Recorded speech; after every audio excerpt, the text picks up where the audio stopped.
우리 한번 옆에 사람들 축복하셨으면 좋겠습니다. 하늘 복 많이 받으십시오. 하늘의 복이 넘치기를 주의 이름으로 축원합니다. 하늘 영광만 나타나기 원합니다. 잠깐 기도하겠습니다. 아버지 하나님 감사합니다. 이 성탄의 계절에 주님의 오심을 바라며 예배하는 이곳에 주님 임재하시고 주님 영광만 나타나게 하옵소서. 세상과 나는 간곳 없고 오직 구속한 주만 보이게 하여 주시옵소서.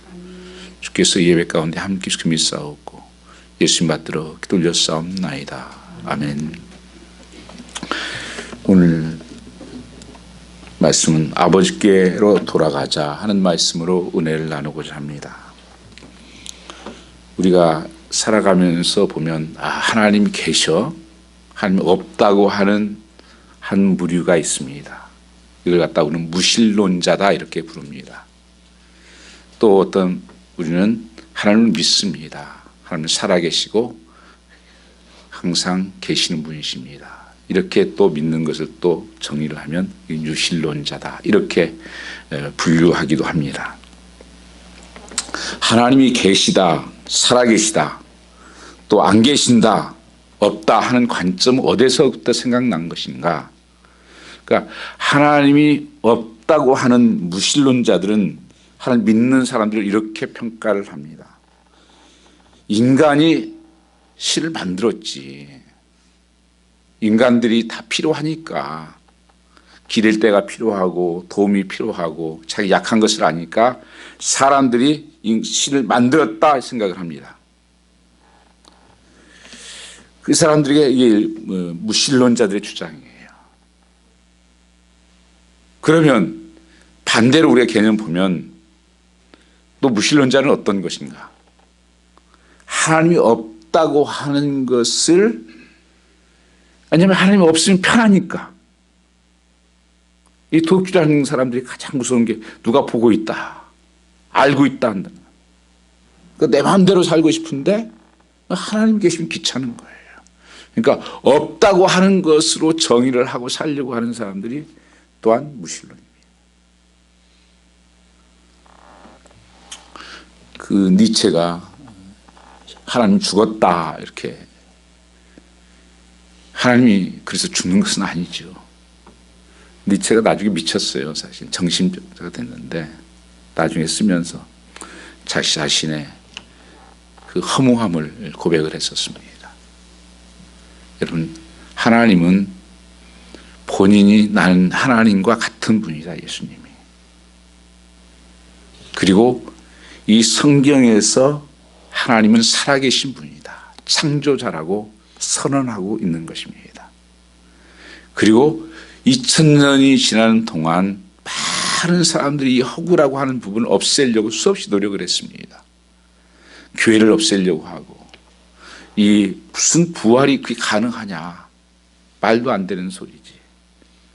뭐 살아나? 죽은 자를 살려? 무료 걸어?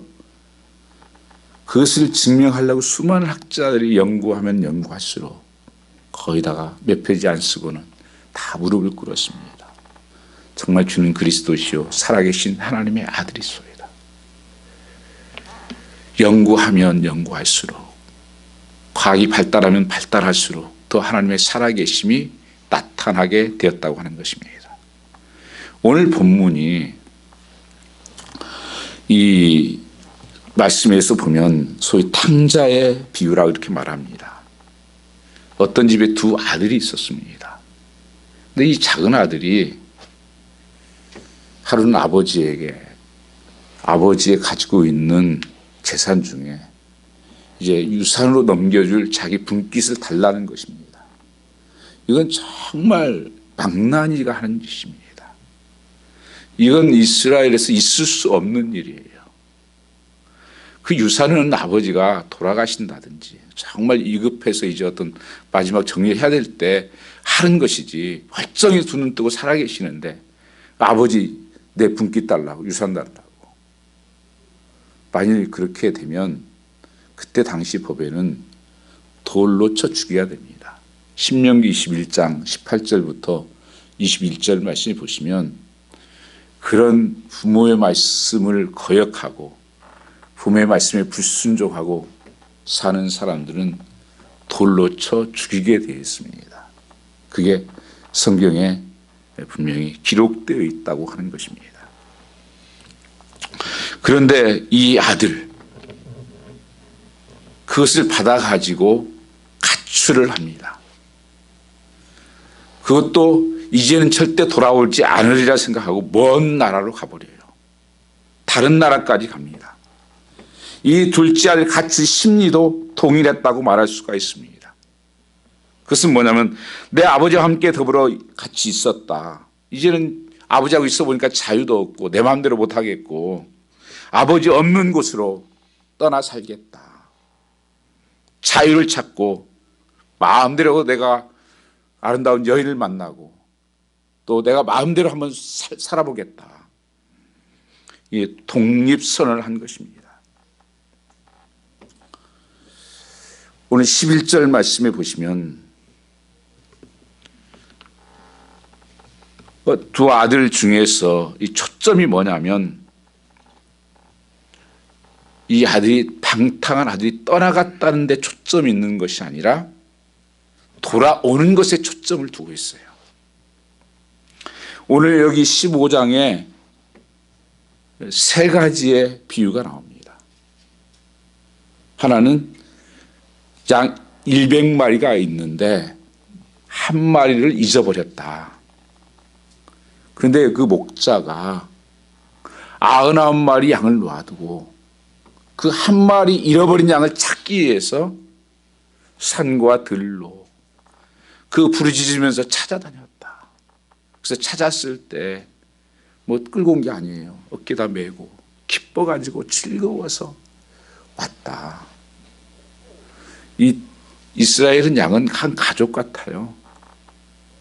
그래서 거의 이름이 있을 정도예요. 여러분 개 키우면 이름이 있듯이 양이 있어요. 그래서 대개 양은 이름 부르면 많이 안 키우는 집들은요 이름 부르면 와요. 주인이 뭐 이렇게 기쁨아 이렇게 하면 기쁨이 오고 양이 그 희한해 양이. 그런데 그 주인이 한 마리 양을 너무 귀하게 여긴다. 잃어버린 양을 찾아야 된다. 그 아버지의 마음이죠. 죽어가는 영혼, 그 한 심령, 그걸 갖다 무시한 것이 아니라 그거 없으면 우리는 부족한 거야. 이 하늘의 100은 완전 숫자에 해당해야 돼요. 그게 채워져야 된다.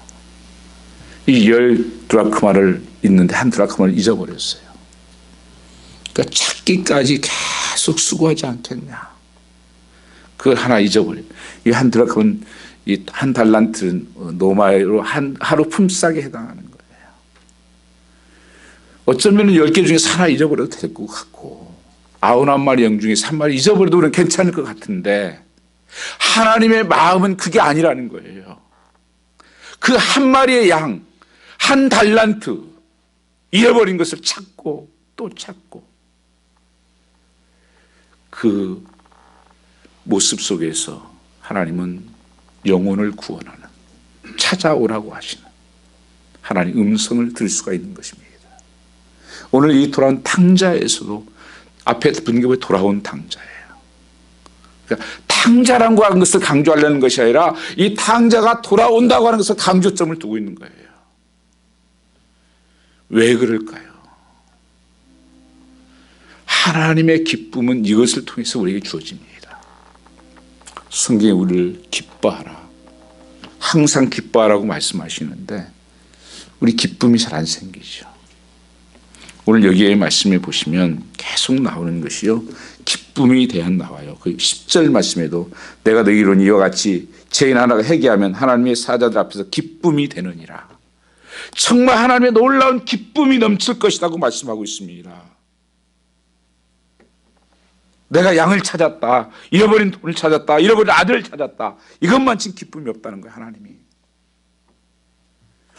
교회의 기쁨도 무엇인가?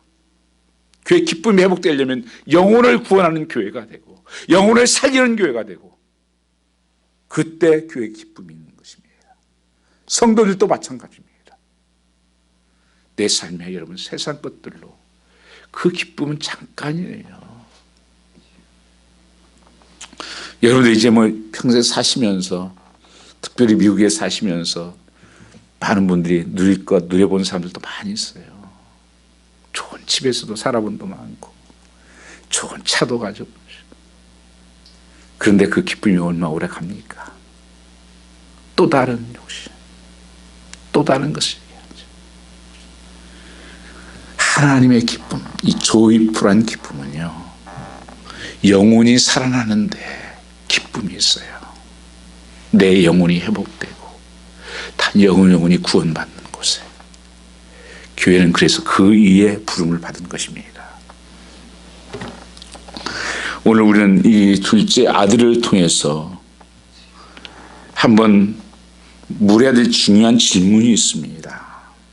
어떻게 떠나갔든지 둘째 아들이 세상에 돌아온다는 것이고, 또 고향에 돌아왔는데 오늘 보면 탕자의 핵심을 통해서 하나님의 그 역사하심을 알 수가 있습니다. 무엇이 이 아들을 돌아오게 했을까요? 아버지 없으면 죽을 것 같아서 떠났던 먼 나라까지도 돌아오지 않으려고 했던 그 아들이 돌아오게 된 계기가 무엇이었을까요? 오늘 이 말씀을 통해서 한 두 가지를 또한 찾아보려고 합니다. 오늘 14절 본문 말씀 같이 한번 보겠습니다. 14절입니다. 다 없이한 후 그 나라에 크게 흉년이 들어 저가 비로소 궁핍한지라. 그 모든 가지고 갔던 돈을 허랑방탕했다는 거예요. 허비해 버렸습니다. 나는 그게 자유인 줄 알았어요. 마음대로 내가 쓰고 살고 누구 간섭받지 않고 사는 것이 자유라고 믿었었습니다. 여러분, 그것은 방종이에요. 방종. 허랑방탕한 생활이에요. 이 성경에서 에베소 5장 18절에 술 취하지 말라 이런 방탕한 것이니 성령 충만을 받으라 그렇게 말씀해, 세월을 아끼라 이렇게 말씀하잖아요. 이게 그 이스라엘 백성들이 출애굽했을 때 하나님께서 40년 동안 당한 말씀의 허랑방탕이 거기 똑같은 언어예요. 거기 이스라엘 백성들이 한 40일이면 들어갈 수 있는 곳이에요. 가나안 땅을.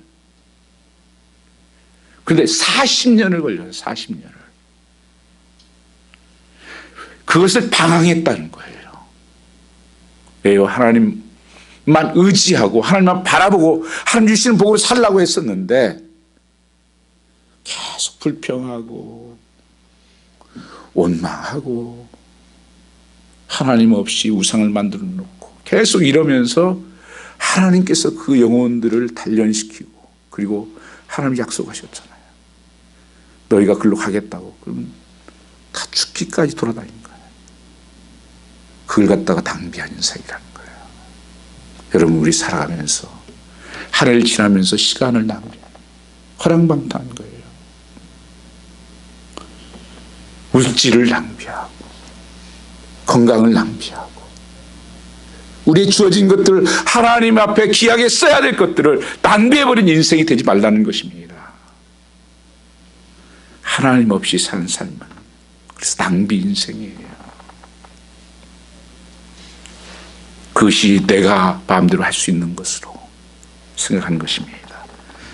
그래서 다 없이 한 후 다 허비하고 이 여자 퍼주고 저 여자 퍼주고 이 여자 만나고 저 여자 만나고 또 고급 것 뭐 이렇게 사고 뭐 마시고 이렇게 하다가 다 낭비하고.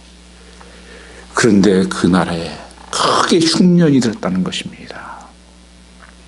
성경은 가장하지 않아요. 큰 흉년이 들어서 먹을 게 없고 다 땅이 말라가는 거예요.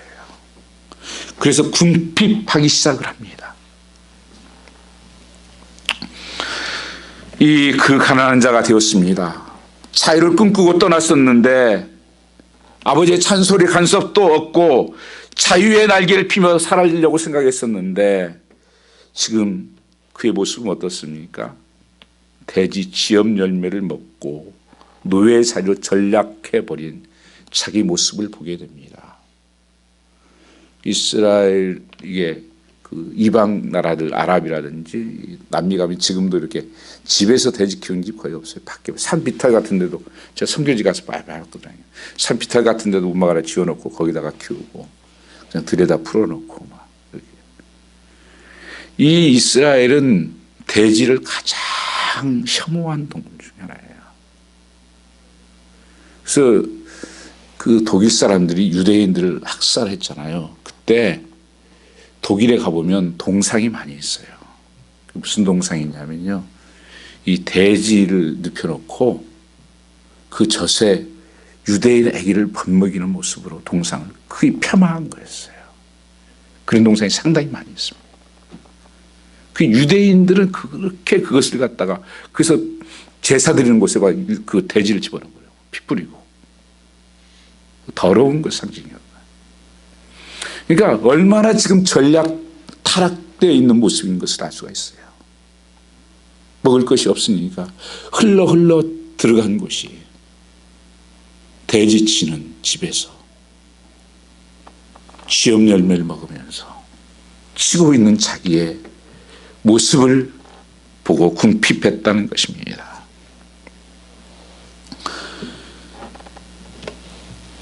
이 사랑을 꿈꾸며 떠났는데 마음대로 사랑하고 사랑할 수 있는 무한한 차이가 펼쳐지는 사랑, 그 사랑을 꿈꾸고 떠났었는데 지금 그는 뼈저린 치유의 애로움을 경험하고 있습니다.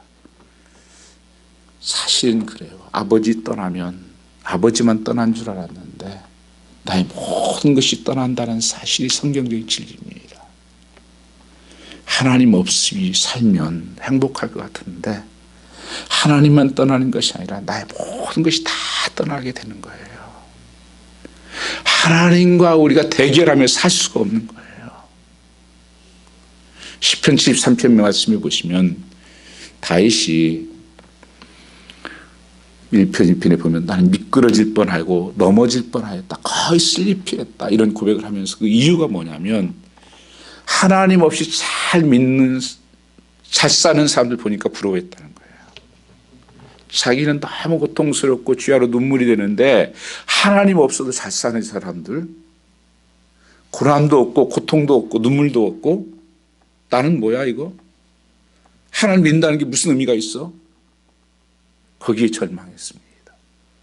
그래서 거의 미끄러질 뻔하고 포기하려고 그랬어요. 근데 하나님 교회에서 그가 기도하다가 그 고백을 하죠. 40절에 보면 대저 주를 멀리하는 자는 음녀같이 망하더라. 깨달은 거예요. 주를 멀리했던 사람들은 다 보니까 음녀같이 나중에 망하더라. 나중에 지옥 가더라. 이것이 사도 다윗의 고백이에요. 그래 회복이 돼요. 지금 보기에는 잘 사는 것 같이 보여지고 행복할 것 같이 보여졌는데 결말을 보니까 다 음녀같이 망하더라. 그래서 여호와를 가까이 하는 것만이 복이다. 내 주를 가까이 하는 것이 복이고, 여러분 삶 속에 이 고백이 정말 나의 삶의 고백이 되어야 됩니다. 아무리 지금 좋은 것 같아도 내가 하나님 멀리하고 자꾸 가고 있으면 큰일 났다. 모든 내가 가지고 있는 것이 뺏길 날이 온다. 그러나 여호와를 힘들어도 가까이 자꾸 가는 사람들은 복에 복을 더하게 돼 있습니다. 이게 성경의 주신 약속이에요. 이 아버지를 떠난, 그러면 자유함을 누리고 싶었던 그 아들, 그 순간 그는 모든 것이 떠나버리고 그는 노예로 전락해버린 비참에 떨어졌습니다. 무엇이 그렇게 만들었습니까? 흉년입니다. 내 삶의 속에도 인생의 흉년, 커다란 흉년, 당장은 먼 나라로 갔었는데 그 흉년을 경험하고 있습니다. 오늘 여러분 삶 속에서도 혹시 이런 흉년을 경험하고 있지는 않습니까? 질병의 흉년도 있습니다. 가난의 흉년도 있습니다. 여러 가지 관계의 흉년도 있고, 살아가면서 여러 가지 부족한 것, 그 흉년을 만났을 때 이 당자가 터닝 포인트가 무엇이냐는 거예요. 돌아올 수 있는 계기가 됐던 것은 무엇이냐는 거예요. 흉년이었다는 것입니다. 참 아이러니한 거예요. 그 흉년이라고 하는 것이 통해서 이 탕자가 돌아오게 되는 계기를 만들어줬습니다. 그래서 우리의 만난 흉년이 그냥 단순히 저주가 아니다. 로마서 8장 28절 말씀을 보면 하나님의 사랑하는 자, 그 협력하여 선을 이루는 자가 된다고 말씀하셨습니다. 하나님은 나는 정말 잘 몰라요. 지금은. 지금 좋은 것 같은데 그거 잡았는데 나중에 어떻게 될지 몰라요. 그래서 성경에서는 정과 욕심은 십자가에 못 박으라는 거예요. 나의 정과 욕심으로 산 것들, 그것은 다 무너진다는 거예요. 하나님께서 기뻐하시는 일이 무엇일까? 물어야 한다고 하는 것입니다. 우리 인생이 그래요. 그 흉년 때문에 그런 생각을 하게 됩니다. 흉년을 만나서 비로소 생각을 하게 됩니다. 무슨 생각을 했을까요? 내가 아무래도 아버지를 떠난 것이 잘못된 것 같아. 아버지 없이도 살 수 있는 줄 알았는데 그게 아니었나 봐. 속으로 그런 생각을 하게 됩니다. 17절 한번 같이 읽어보겠습니다. 이에 스스로 돌이켜 가로되 내 아버지의 이런 양식이 풍족한 품꾼이 얼마나 많은고 나는 여기서 줄여 죽는구나. 지엄 열매로 배를 채우고도 주는 자가 없는지라. 그것도 먹지 못한 형편이 됐어요. 죽지 못해 살고 있는 그 삶 속에서 내가 왜 여기 있지? 내가 왜 여기까지 흘러와 있지 지금? 자기의 모습, 실상을 보기 시작합니다. 살아가면서 이거 참 중요한 거예요. 오늘 새벽에도 제가 교회에 기도하면서 그런 생각들을 주시더라고요. 설교도 하고 또 봉사도 하고 여러 가지 한다고 하는데 정말 그 속에 하나님이 있냐? 그냥 너 책임감 때문에, 그냥 어떤 의무 때문에, 어떤 내 어떤 나타내려고 하는 이것 때문에 하는 것은 없냐? 나는 여기 서 있는 줄 아는데 내가 여기 엉뚱한 데 서 있을 수 있다는 거예요. 지금 나는 하나님 안에 있는 줄 알았는데 하나님 밖에 있을 수 있다는 거예요. 깨달으라는 겁니다. 이 고난이라고 하는 것은 하나님의 그 세미한 음성이 큰 소리로 들려지는, 확성기로 들려지는 말씀대예요. 하나님 왜 내가 여기 오늘 이 자리에 왜 있지? 하나님 내가 이런 왜 고난의 자리에 있습니까? 얼마나 우리 집에, 아버지 집에는 음식이 풍족한데 여기서 나는 줄여 죽는다. 자기 처지, 자기 현실을 직시하며 생각합니다. 내가 아버지 집에는 얼마나 좋은데, 얼마나 아버지 집이 좋았었는데. 있을 땐 잘 몰라요. 다들 그러잖아요. 여러분 부부도 마찬가지고요. 성도들도 마찬가지고. 지금이 얼마나 같이 있다고 하는 것이 좋은 것인지.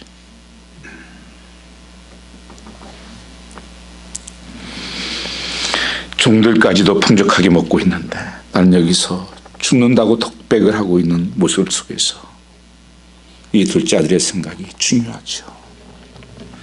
더 깊이 생각했을 것입니다. 그리고 아버지와 함께 있을 때 아마 해고했을 것입니다. 아버지와 더 함께 있음으로 누릴 수 있었던 그 풍요함과 그 축복과 그 사랑과 그 은혜를 당연한 것처럼 생각하고 그것을 잊고 살았구나. 인생의 이 허무함, 그것을 보기 시작합니다. 17절에 영어에는 이렇게 썼어요. 스스로 돌이켜, 여기 보면 He came to himself, 그렇게 썼습니다. He came to himself. 진정 자기 자신에게로 돌아왔다. 내가 누구인지를 알게 됐다. 이게 참 중요하잖아요. 내가 누구냐? Who am I? 많은 사람들은 옆에 사람들하고 비유해서 자꾸 평가를 해요. 그래서 우쭐대기도 하고 낙심되기도 하고, 누구 집사님, 누구의 애기네 집, 하나님 앞에서. 그게 코람데오예요. 칼빈이 종교교육을 하면서 가장 즐겨 쓰던 단어가 그 제네바 시대를 개혁하면서 코람데오. 우리 항상 하나님 앞에 있다. 하나님 앞에 산다. 하나님 앞에서 말하고 하나님 앞에서 행동한다. 이 코람데오. 나는 누군가. 자상시였습니다. 오랜만에 참으로 자기에게로 돌아왔다고 하는 것입니다. 자발견. 여러분 얼마나 중요한 생각입니까? 그렇다면 흉년은 전장된 축복일 수가 있는 것입니다. 내게 맞이한 흉년이 어떤 흉년일지 모르지만 복된 흉년이 될 수 있다는 것입니다. 사도 바울이 삼층천을 갔다 오고 지식에서나 율법에서나 흠이 없는 자고 능력이 그의 손수건만 만져도 몸만 만져도 치유가 되는 그 능력을 가지고 있는 사람이 사도 바울입니다. 그런데 사도 바울에게는 육체의 가시가 있었습니다. 몸에 질병이 있었어요. 이 흉년이 있었습니다. 그 능력의 이 종인데 그가 간절히 그냥 3번 기도했다는 게 아니에요. 계속적으로 이렇게 기도해 왔다는 뜻이에요. 그렇게 계속 기도하는데도 낫지를 않는 거예요. 하나님 이게 뭡니까? 더 복음도 내가 다른 일 하는 것도 아니고 복음도 증거하고 해야 될 일이 많은데 사명 감당해야 되는데 기도하다가 깨달은 게 있습니다. 그가 삼층천을 보았었어요. 너무 기묘한 그 하나님의 나라를 보고 나니까 이 땅에서 별로 살고 싶지 않은 거예요. 그래서 사도 바울이 나 빨리 하늘나라 가고 싶다. 근데 하나님이 아직 너에게는 여기에서 있어야 될 사명이 있다. 또 많은 능력들을 받고 많은 치유가 나타나고 변화가 일어나니까 사도 바울이 잘못하면 또 우쭐해질 수 있는 것이죠. 그러니까 하나님께서 자고하지 않도록 하기 위해서, 교만해지지 않도록 하기 위해서 너의 가시를 주셨다. 하나님이 크신 하나님인 것을 나타내려고 주셨다고 고백을 하는 겁니다. 그래서 나의 환난과 궁핍과 어려움 가운데서 나는 기뻐하고 더 기뻐하리라. 그 고난이 질병이 축복이 되었다고 바울은 고백하는 것입니다. 우리 삶도 여러분 똑같아요. 우리가요 조금 물질이 있으면요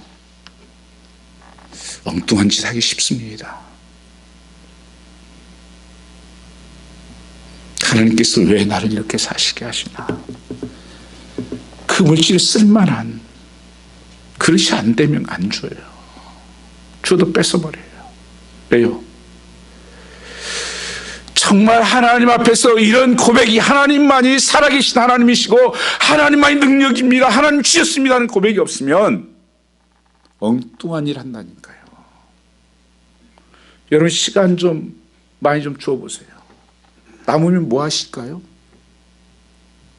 말씀 보고 기도하고 하나님 헌신한 일 하실까요? 그런 분도 있죠. 아니요. 엉뚱한 짓 할 사람들이 많습니다. 저도 장담 못해요. 그래서 어떤 면에서는 사실 목사에게도 고난과 그런 역경과 부족함들이 있다고 하는 것을 저는 깨닫게 돼요. 내 수준 없죠. 그래서 사도 바울은 약한 것을 자랑하고 기뻐한다고 고백하는 거예요. 성도는 약할 때 기뻐할 수 있고, 흉년 만나서 기뻐할 수 있고, 어떤 형편에서 기뻐할 수 있고 감사할 수 있는 이유가 바로 여기에 있는 거예요. 하나님께서 나를 사랑하시고 나를 위해서 하나님 이렇게 하시는 거구나. 그 시대가 깨어지면 하나님께서 채우시고 부으시죠. 이 시대에 가장 영향력을 끼친 분이 있다면 영국 옥스퍼드 대학의 캠브리지에서 가르쳤던 C.S. 루이스일 것입니다. 아이들도 그런 책들을 많이 읽죠. 그분의 책들. 제가 어떤 아이가 그 느낌에 걸려서 처음 병상에 갈 때 한 기도하다가 그 책을 갖다 주라는 마음에 감동이 있어가지고 C.S. 루이스가 쓴 Born Again이라는 책을 제가 들고, 그 다음에 십계명이라는 책을 들고, 지금도 사진 그거 있을 거 제가 한 번 전에 보냈잖아요. 그 홀리네임 에머전시 앞에다가 딱 찍었어요. 나도 왜 찍었는데 근데 그 기억이 있게 남았어요. 근데 그때 그 아이들에게 막 복음을 전했던 그 C.S. 루이스가 쓴, 여러분도 한번 번역은 됐는지 모르겠는데 영어로 번역에 구원받은 그가, 그분이 한 번은 강의를 하고 나오니까 학생이 그러는 거예요. 하나님은, 선하신 하나님이 왜 이렇게 악한 일들을 많이 허용을 하십니까? 하나님 살아계시다면 왜 고통이 이렇게 많은 것입니까? 그때 루이스가 이렇게 고백을 합니다. 사람이 얼마나 교만한데, 고통마저 없었다면 사람들이 얼마나 교만하겠는가. 고통은 말이야, 기먹은 사람들을 깨우치는 하나님의 확성기지. 고통 속에서 하나님의 음성이 들리고, 그 고통 속에서, 역경 속에서 하나님은 사람들을 무릎 꿇게 하고 비로소 하늘을 바라보게 되지. 오늘도 그 고통 때문에 하나님의 음성이 들려지고, 고통 때문에 하나님의 무릎 꿇고 하나님 바라본다면 그건 축복입니다. 이 탕자에게 그 흉년은 축복이었던 것입니다. 그는 어떻게 돌아와야 했는가? 20절 말씀 한번 같이 보겠습니다. 이에 일어나서 아버지께로 돌아가니라.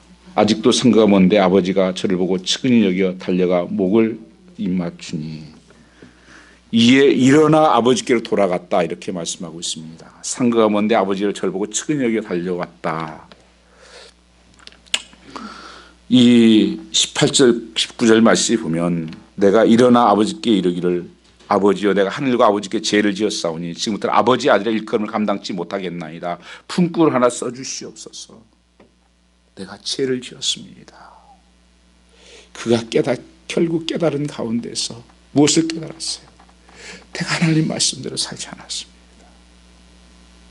내 욕심과 내 의지와 보여지는 것을 쫓아서 내가 하나님 앞에 죄를 지었습니다. 아버지 앞에 죄를 지었습니다. 그리고 그 회개를 하면서 일어났다 말씀하고 있습니다. 일어나 아버지께로 갔다. 이게 굉장히 중요한 삶의 터닝 포인트예요. 많은 사람들이 주일 예배 드리면서 맞아, 그렇게 살아야지, 그 옳은 것 같네. 다른 사람이 또 무슨 얘기하면 맞아, 그래야지. 생각은 다 해요. 그리고 알아요, 그것도 잘못된 것도. 그런데 거기에 멈출 때가 너무 많습니다. 이 탕자는 일어났다고 말씀하셨습니다. 그리고 갔다는 것입니다. 믿음은 행함이 있는 믿음이 되어야 됩니다. 하나님 말씀하셨으면 순종하는 믿음이 되어야 됩니다. 성경 말씀에 헤롯 왕이 있습니다. 자기 빌립 동생의 아내 헤로디아를 뺏어버려요. 그 동생의 아내를 뺏어다가 살아요. 재미가 좋죠. 예뻤었는지. 그러니까 요한이 그걸 보고 듣고는 쫓아갑니다. 왕이시여, 어떻게 왕으로서 어떻게 그렇게 하면 됩니까? 이 죄를 짓는 게 말이 됩니다. 동생의 아내를 빼앗아는 것이. 그러니까 받거든 그 말이요. 그러니까 고민이 있었어요, 사실은. 달게 그 말씀을 받고, 그리고 그 요한을 존경했어요. 그런데도 자꾸 이걸 끊지를 못하는 거예요. 그게 좋으니까 생각만 해요. 또 가 요한이. 아니, 이걸 좀 다시 돌려줘야지요. 왕이 이러시면 됩니까? 이러니까 헤로데 여인도 화가 나고 이 왕도 그러니까 옥에다 가둬버려요. 이게 여러분 뭔 줄 아세요? 말씀을 가둬버 주는 거예요. 듣기 싫다는 거예요. 나 이게 좋은데 왜 내게 간섭하냐? 내 마음대로 살고 싶은데. 결론이 어떻게 납니까? 자기가 끊을 수 있을 때 분명히 끊었으면 그도 살고 다 살았을 텐데, 나중에 헤로디아 딸이 춤을 추니까 많은 귀빈들 앞에서 하나 서약을 해요. 네가 원하는 거 다 줄게. 나라 절반이라도 줄게. 이 여자가 얼마나 약한지 가서 엄마에 물으니까 엄마가 뭐라고 하는 줄 아세요? 요한 머리 달라 그래라. 머리 주세요. 큰일 났어. 많은 대신들 앞에 다 사다 약속을 했는데 할 수 없이 내서 죽여요. 자기도 얼마나 죽어요. 그때는 자기 힘으로 할 수가 없는 거예요. 우리도 그때가 오는 거예요. 죄는 절대 없으시지 않아요. 하나님 앞에 회개하고 돌아와야만 되는 것입니다. 그런 액션을 시작을 합니다. 생각만 하면 뭐래요? 행동을 해야죠.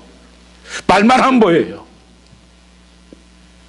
이스라엘 백성 중에 가장 말을 잘하는 사람이 바리새인들이에요. 옳은 소리는 너무 잘해요. 자기 삶은 안 변해요. 다른 사람의 얘기는 너무 잘해요. 자기는 안 변해요. 그래서 해치란 무덤 같다고 주님이. 속에는 썩어서 냄새나는 주제에 다른 사람한테 자기도 하늘나라에 못 들어가고 다른 사람도 못 들어가게 하고. 그래서 말하는 것은 들어라. 행동은 본받지 마. 얼마나 무서운 심판입니까? 저도 그럴까 봐 너무 두려워 진짜. 정 목사 말을 뻗듯하게 안 해. 절대 삶을 본받지 말아라. 여러분 안 그래요? 그는 일어나서 아버지께로 돌아갑니다. 약속의 땅을 나갑니다. 아브라함도 갈 바를 알지 못하고 갔어요. 하나님 함께 하심을, 갈대아 우르 지방을 떠났다고 말씀하시잖아요. 우상을 섬기던 그곳에서 하나님 말씀에 따라서 순종해서 걸어갔습니다. 함께 하심을 믿고 생각만 한 게 아닙니다. 이 아버지께로 돌아오면서 어떻게 그를 영접되었을까요? 20절 보면 이에 일어나서 아버지께로 돌아가니라. 아직도 상거가 먼데 이 둘째 아들이 지금 아비의 집으로 돌아오고 있습니다. 거리가 상거가 멀리 보이는데 아버지가 먼저 뛰어나와요. 지금 그 아들은 참 부끄럽고 미안하고 창피해서 그냥 그렇게 돌아오는데 아버지가 가서 뛰어나오는 거 맨발로. 죽었던 내 아들 살아났다. 그게 한 번 그렇게 한 게 아니에요. 매일 아버지 아들이 언제 돌아오지? 내게로 오라. Come to me. 내게로 돌아. 우리 그 사진 하나 있죠. 돌아오는 그 사진. 아버지께로 돌아가자. 내가 곧 길이요 진리요 생명이니 아버지께로 올 자가 오지 않고는 생명을 얻을 자가 없다고 말씀하셨습니다. 22절 한번 같이 읽겠습니다. 아버지는 종들에게 이르되 제일 좋은 옷을 내어다가 입히고 손에 손가락을 끼고 밭에 신발을 신기고 살찐 송아지를 끌어다가 잡으며 우리가 먹고 즐기자. 죽었던 아들이 살아났다 하는지라 저희가 즐기고 하니라. 이 옷은 무엇입니까? 의롭게 하는 옷이에요. 하나님 옷을 입혔습니다. 그리고 가락지는 뭡니까? 언약이에요. 다시는 변하지 말아라. 신발은 새로운 출발을 말씀하는 거예요. 새로운 출발로. 여기에 한번 그림 보세요. 이게 덤브란트가 그린 유명한 도란 탕자의 그림이에요. 근데 저 확장이 되는지 모르겠는데 손이 다르죠. 하나는 굉장히 큰 손이고 하나는 여자 손 같이 됐죠. 그분 그 해석에 보면 아버지의 사랑과 어머니의 사랑이 그를 감싼다. 아버지의 툭툭하면서도 진솔한 그 아버지의 뜨거운 깊은 사랑과 어머니의 부드러운 그 사랑이 돌아온 아들을 하는. 눈을 보시면 눈이 짓눌러졌어요. 그 해석에 거기엔 그렇게 나옵니다. 그 렘브란트가 기록하면서 그 아들을 기다리다 못해 눈이 짓눌려 있다. 멀리서 잘 안 보이겠지만 짓눌려 있어요. 그 발가벗은 모습으로 새 옷을 입히고 가락지를 주고 신발을 신기고 송아지를 잡아라. 그리고 즐거워하자. 죽었던 아들 사람. 이게 기쁨이라니까요. 내 삶에 예수 믿는 것이 가장 큰 기쁨이고 예수 그리스도 믿는 것이 우리의 성탄절에 뭐라고 그래요? 예수 그리스도 가장 큰 기쁜 소식이라는 거예요. 굿뉴스. 그게 가스펠이에요. 오늘 여기에서도 하시면 저희가 기쁘다. 너무 기쁘다. 돌아온 아들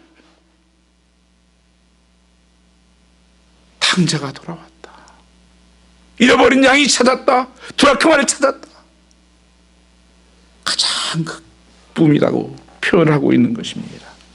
이걸 갖다 공통 단어로 쓰인 단어가 휴레카예요. 휴레카. 이 똑같은 세 가지가 다르지만 단수로 되어 있어요. 같은 사건이다. 뭐냐면 하나님이 찾는다. 여러분 성탄절이 뭐예요? 하나님께서 하늘 보좌를 버리시고 이 땅에 우리를 찾으러 오신 거예요. 휴레카. 영접하는 자 그를 믿는 자는 하나님의 자녀가 되는 권세를 주셨다. 자기를 낮추고 찾아오신 거예요. 빨구의 연약한 곳에 찾아오셨습니다. 휴레카하셨다. 내가 찾았다. I found it. 굉장히 중요한 것을 찾았을 때 쓴 단어가 휴레카예요. 범죄한 인간들을 하나님은 계속 찾아오십니다.